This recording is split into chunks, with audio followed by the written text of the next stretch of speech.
Gihisgutan ang pagkapari ni Jesus nga pariha sa pagkapari ni Melchizedek.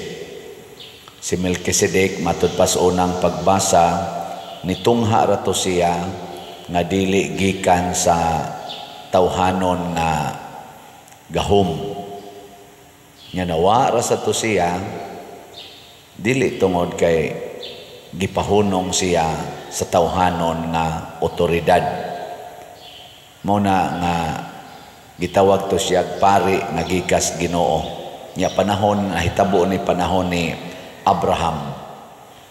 Pag-abot ni Kristo, way laing pari nga mahuna-hunaan nga masumpay sa pagkapari ni Kristo, mao si Melchizedek. Ang pagkapari nga dili na gyud mawagtang, mura ba og indelible mark, dili mawagtang. Karon kining among pagkapari nga giordinahan dinhi sa atong Catholic Church, gitawag sad mi og pari hangtod sa kahangturan. Okay ra ninyo magpari ko hangtod sa kahangturan? Ha? Di pwede og hudongon ko ni akong pagkapari sunod tuig. Pwede man may mo retire sa among active na pagkapari. Gani ako na naman ko'y plano nga o pananglitan buhion pa kos Ginoo niya. Ang aning among assignment 6 years man eh. Og tagaan pa kog laing assignment nga 6 years. Next pagyod og pananglitag buhi pa ko, dili na ko mudawat og assignment. Mo retire na ko isip active priest. Pero hangtod pagkamatay, pari ra gyud ko. Dihen ni komedyan ako, may bitaw pa der mo retire ka kay by that time mga 68 years old ka or 67, pwede pa ka magminyo. Naku, dili pwede oy. Pari magyapon ko, di lang ko mo active nga assign pa kog parokya. Ay gusto ko nga mo relax nga kana bang magpuyo na lang ta nga ordinaryo. Pero ang pagkapari, hangtod ginas kamatayon. Bisan pagani ka ng ubang mga pari nga naminyo, kay kuan ba, murag, nasa sila'y nahuna-hunaan, giordinahan na, unya naminyo, sa ato anang perspective sa simbahan, pari gyapon na siya. Dili na lang matagaan og official nga function sa atong simbahan, pero in the real sense, pari gyapon na siya. Mao na siya. Pari hangtod sa kahangturan. Unsa may hinungdan nga ang pari, importante man nga dili gyud siya mo hupas o dili siya mo expire ang pagkapari sa mas pagkapari ni Kristo. Ang pari manggod, ang iyang yung unang buhat, mao ang pagluwas sa kalag o pagluwas sa tao.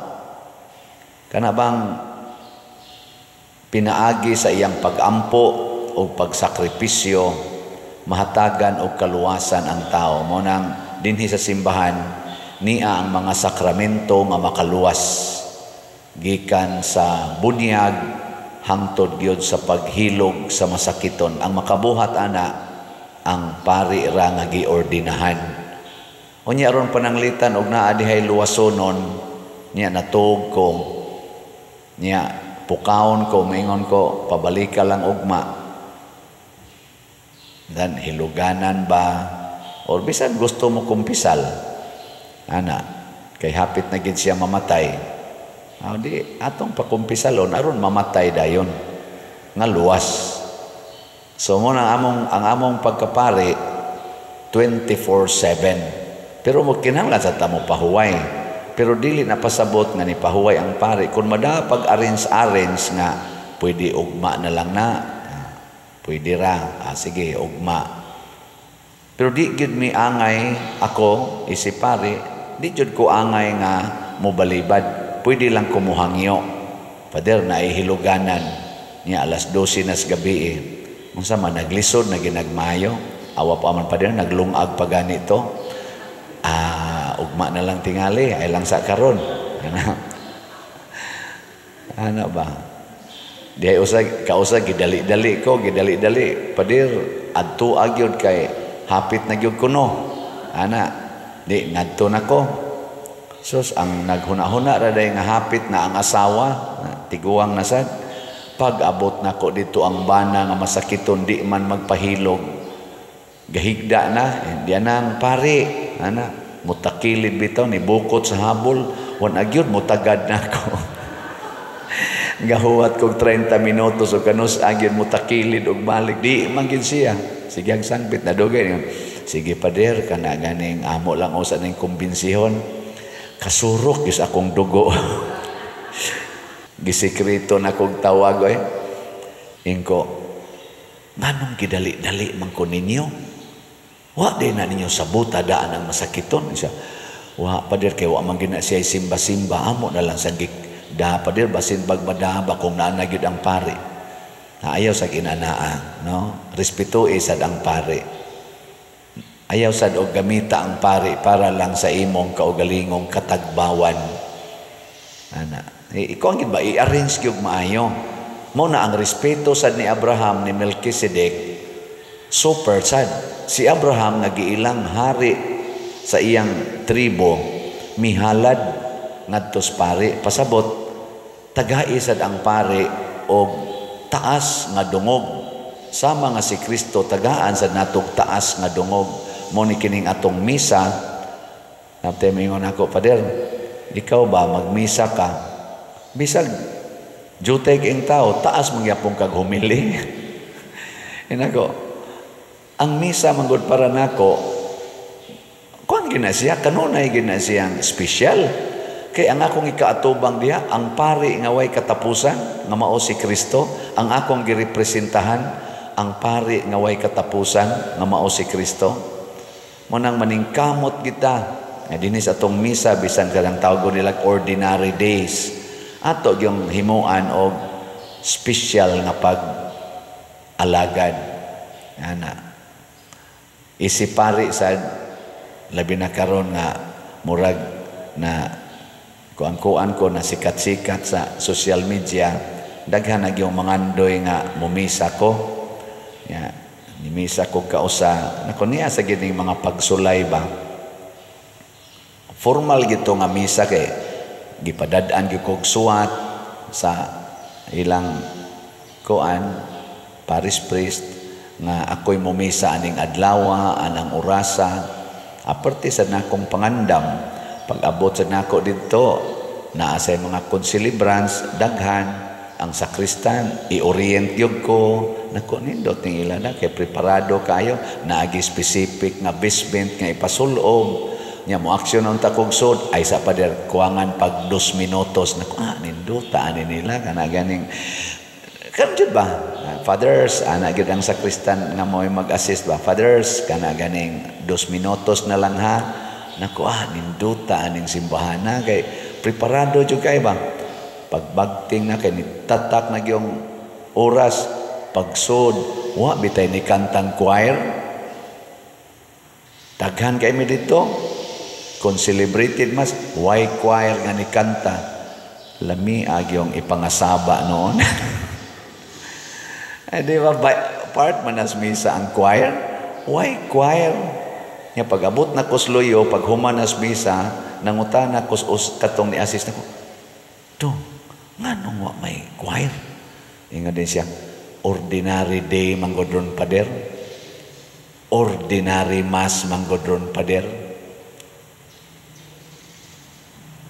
sa akong una-una na kung ako pa'y parish priest dinhi gisuspenso na nako ang tanang choir o kinsa tong in charge sa choir taktak ka automatic nangimbitar kog pare nagkonselebrate ang mga pare nya imong gitratar nga ordinary day kinsa kang choir ka taktak konti kag automatic ug mahitabo na dinhi sa ato mangimbitar kog pare nya ang choir nga in charge mingon di lang kong kanta ordinary day man na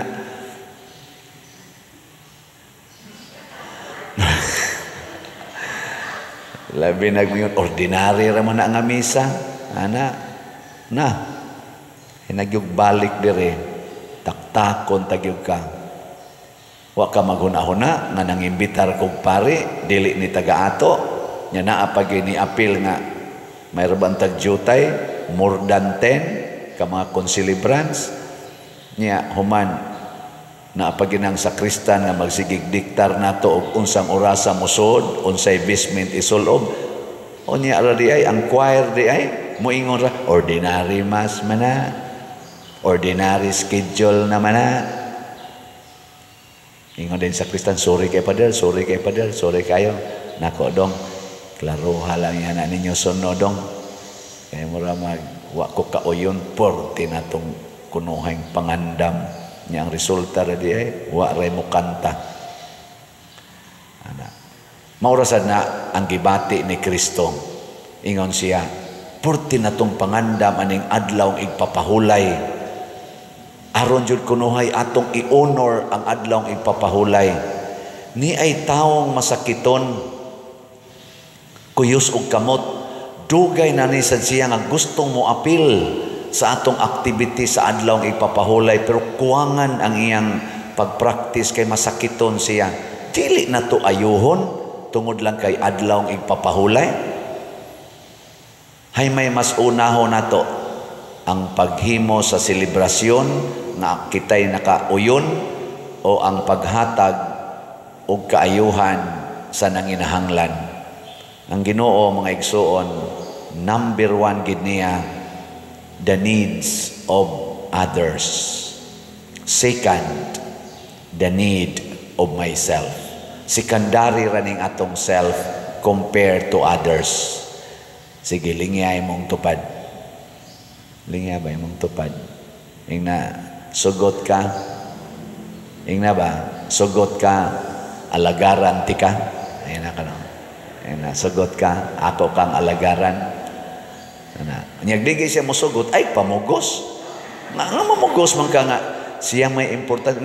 Buwang ka di ko paalagad ni mo. Ay pamugos. Parihasa anang asawa. Nya mo alagad ka sa imong bana, pero ang imong bana masuko nga imong alagaran, ayaw pamugos. Kaya basig ang iyang gustong mo alagad niya ang silingan. Di ba? Kay priority man nimo ang kalipay sa others. Ayaw gipamugos ang imong kaugalingon.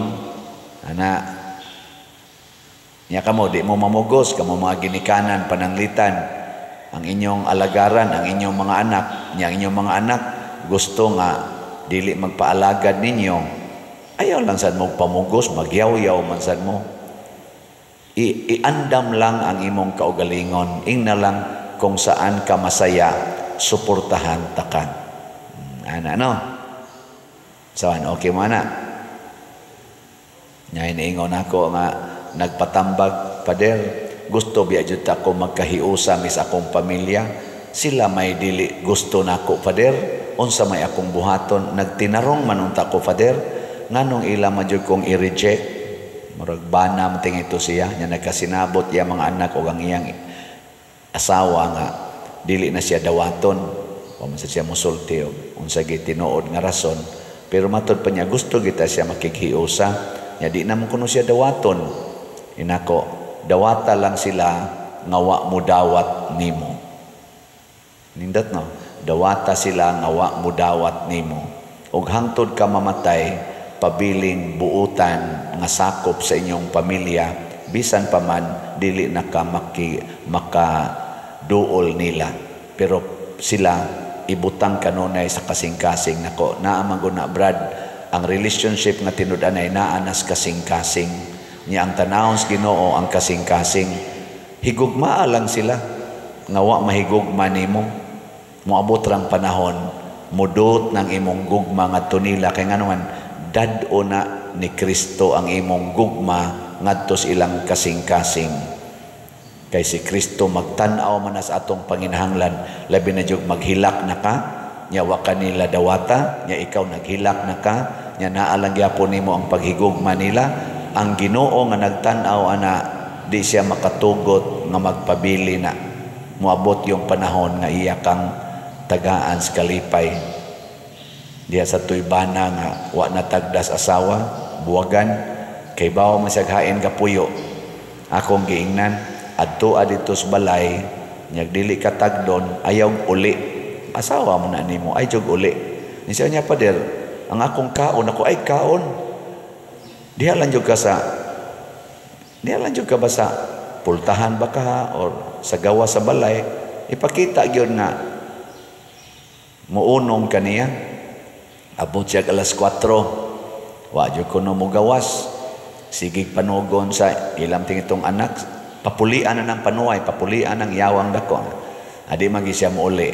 Ni abot na jud kuno og alas 11 gabi. Mingaw na kayong palibot, wa gi siya mo uli. Pagka alas 12 kuno, ning abli ang pultahan, ni gawas ang iyang asawa og ningon, unsa man magpakamatay ka diyang buanga ka, nung naman ka dis gawas. So dire. So din dito, namingaw din kinabuhi. Buang ning asawa. Sige ting tugli-ili og mugawas bagyo niya. Kinsa bagoy di maluoy ana nga tuwa galingkod. Sukad pa alas 4 sa kadlawon, alas 12 na sa gabi. Ang kumausad na ang Ginoo. Naaragid siya galingkod sa atong tupad. Naghuwat siya kanus-an nimo siya hangyoon og dawaton. Naron iyat ang patagamtamon sa iyang kaayo. Diya sa kausa sa una nga, ako rin na istorya ninyo no, nga kalitan lang kong biya sa akong uyab. Nya agad mo tagad ba? Nya nakig-uyab ba tingin tuglain siya? Kig-uli sa iyang ex. Nya maotong ako, gahuwat yun ko nga iya kong sultihan nga buwag nami. Iwa magi siya mo sulti, niingon dahil ko sa kong kaugalingon, kung dili ko niya personalon og sulti nga buwag nami, siya lang yapoy akong uyab, Lord. Pero gahilak ko, ingon ko nga magpabilin kong buutang uyab sa akong nayabag na uyab. Og tuod man, nagkauli ra gid mi, yaks. Nindot nindot paminahon. Ano ba? Pero agi jog hilak-hilak. Hilak ba? Hilaki lang. Ana, ang Ginoo kakita man ana, nya iya ra man ang ipadadon ditong imong mga panginahanglan. Muna ingos Kristo unsa may maayong buhaton sa adlaw ipapahulay, ang pagdaot ba o ang pagtabang? Ang pagtabang. Nya kay pagtabang man kita sad nga nahibaw nga atong gisimba mao ang hari, ang pari nga dili mo undang og tabang. Mo relax lang ta. Relax lang. Tabangan datas Ginoo. Og ihatag niya ang the best para nato.